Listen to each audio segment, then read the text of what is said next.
Good morning, guys. Good afternoon, good evening.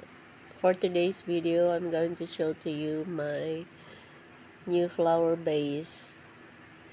It is from our neighbor who cut their santan because it's already so bushy.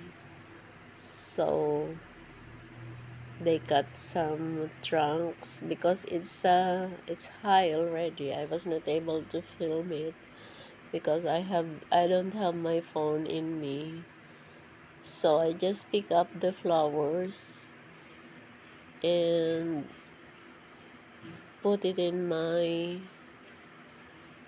vase, and I don't know where to put it, so I put it in my uh, plant stand.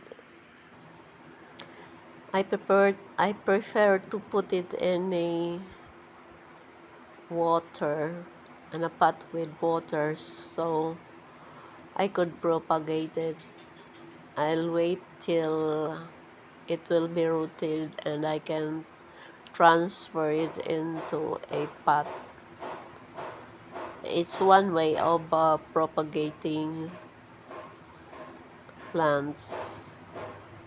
The santan could also be propagated in a water, especially now that it's too hot. It cannot stand outside without water 24 hours because it's new. So this one would be ideal.